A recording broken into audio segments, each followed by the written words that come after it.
Kalau kamu duduk di kursi dekat sayap, kamu bisa melihat kait kuning kecil dari jendelanya. Fungsinya untuk membantu kamu waktu terjadi pendaratan darurat.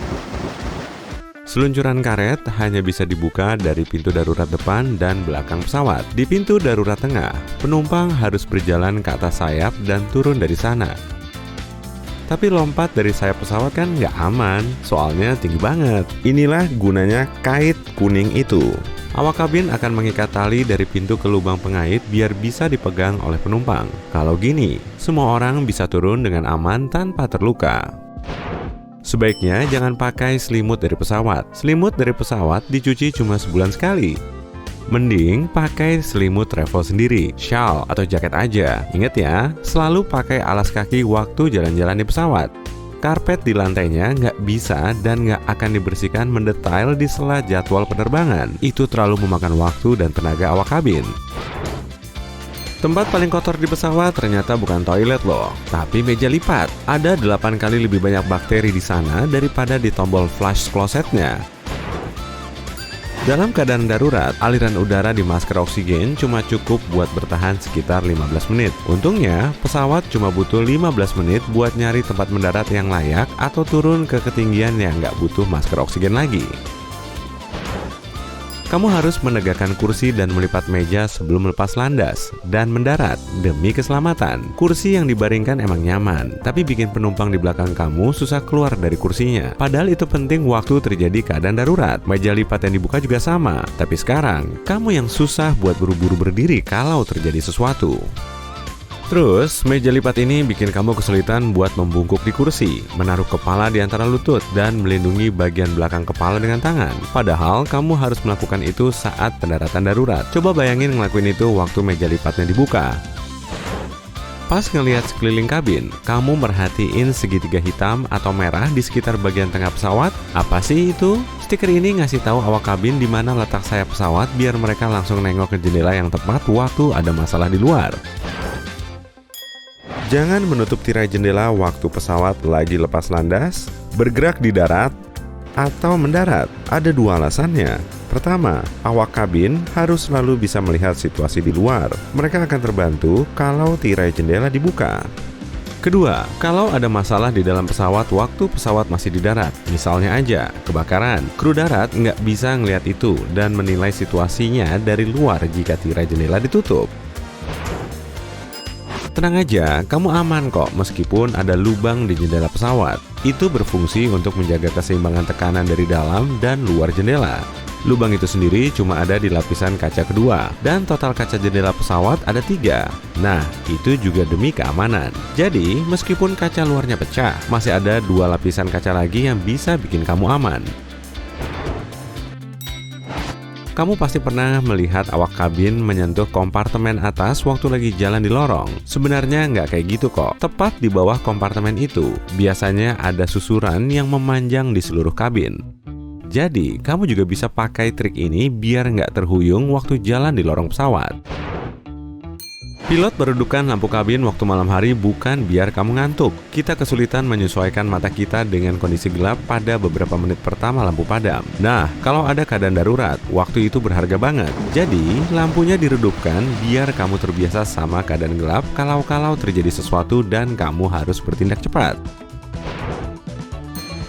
Perhatikan lantai lorongnya juga deh. Kalau ada pendaratan darurat malam-malam, akan ada lampu yang menyala di sepanjang lorong buat menunjukkan jalan ke pintu keluar. Ikutin lampu itu biar kamu selamat keluar dari pesawat. Awak kabin juga menyarankan para penumpang untuk menghitung ada berapa kursi antara kamu dan pintu darurat. Ini akan membantu kamu kalau nggak ada panduan lain. Kalau pesawat tersambar petir, para penumpang nggak akan merasakan itu. Seluruh pesawat dilapisi aluminium yang menghantarkan arus listrik dan mencegahnya masuk ke dalam pesawat. Perlindungan ini sudah diuji menggunakan simulator petir. Jendela pesawat berbentuk bundar karena tekanan udara bisa tersebar merata pada bidang bundar. Kalau jendelanya persegi, arus udara yang kuat akan terkumpul di sudut-sudut jendela dan menurunkan tekanan kabin, dan itu berbahaya. Kamu pikir kamu nggak bakal diganggu kalau pergi ke toilet pesawat? Salah, pintu toilet ternyata bisa dibuka dari luar. Ada slot kecil di atas pintu yang memungkinkan awak kabin buat mengeluarkan kamu dari toilet. Ini biasanya dipakai kalau ada orang mencurigakan di toilet dan buat membantu orang yang sakit dan misalnya pingsan di toilet. Iya, jangan sampai mereka harus melakukan itu ya. Ada lampu merah dan hijau yang berkedip di sayap pesawat pada malam hari. Fungsinya buat menunjukkan arah pesawat. Lampu hijau selalu ada di kanan sayap dan lampu merah ada di kiri. Ban pesawat dirancang untuk menahan tekanan 4-5 kali lebih besar dari tekanan saat mendarat. Rodanya lebih mudah rusak daripada bannya. Pilot selalu menyantap makanan berbeda. Ini buat menghindari risiko keracunan makanan. Penerbangan masih bisa dilakukan jika salah satu pilot keracunan makanan basi. Tapi kalau dua-duanya bisa gawat tuh. Pilot nggak boleh makan sembarangan. Beberapa maskapai nggak mengizinkan pilot berjanggut. Soalnya ini bisa bikin masker oksigen nggak ngepas di wajah. Sementara pilot harus tetap sadar. Kursi di sebagian besar pesawat berwarna biru karena warna ini bisa menenangkan orang. Ini juga lebih mudah dibersihkan. Suara gemuruh yang kamu dengar setelah naik pesawat adalah suara koper yang sedang dimasukkan ke pesawat. Kompartemennya ada di bawah kabin, jadi kadang memang berisik. Kalau penerbangannya lebih dari 7 atau 8 jam, pilot punya akses ke kursi istirahat yang dirancang khusus di kokpit atau di dekat kokpit. Nah, kalau awak kabin, biasanya ada bagian kabin yang khusus buat mereka. Kadang itu terpisah dari area penumpang. Beberapa pesawat besar bahkan punya ruang pribadi untuk awak kabin yang letaknya di atas atau bawah kabin utama. Sayap sebagian besar pesawat penumpang berada di bawah pesawat. Namanya disebut sayap bawah. Pertama, kalau mesin dipasang di bawah sayap ini, letaknya akan lebih dekat ke darat sehingga lebih mudah diperbaiki. Kedua, sayap akan menyerap guncangan kalau terjadi pendaratan tidak mulus. Dan kalau pesawat jatuh ke air, sayap akan menjadi bantal penyelamat. Omong-omong, pesawat bisa mengapung dari 10 menit sampai 60 jam di atas air, tergantung model pesawat, kondisi cuaca, dan keahlian pilot. Kebanyakan pesawat berwarna putih karena warna ini bisa memantulkan cahaya matahari dengan baik dan bikin bodi pesawat nggak terlalu panas. Nah, kerusakan paling terlihat di warna putih dan cat putih juga lebih murah. Kayaknya sabuk pengaman bahu lebih aman, tapi kok pesawat pakai sabuk pengaman pinggang? Waktu mengalami turbulensi, pesawat sedikit terlempar di udara. Sabuk pengaman pinggang akan menahan kamu di kursi kalau guncangannya lebih parah. Sabuk pengaman bahu makan lebih banyak tempat di kursi, dan ini nggak memungkinkan di pesawat. Kalau di mobil, benturannya biasanya lebih kuat. Jadi sabuk pengaman bahu bisa mencegah kamu terlempar ke kaca depan. Kursi awak kabin memang punya sabuk pengaman bahu, tapi itu karena kursi mereka nggak begitu nyaman dibandingkan dengan kursi penumpang.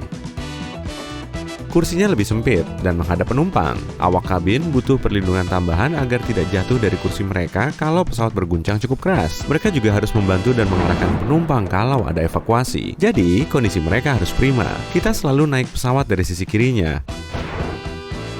Ayo, pada nyadar nggak? Pertama, kapten biasanya duduk di sisi itu.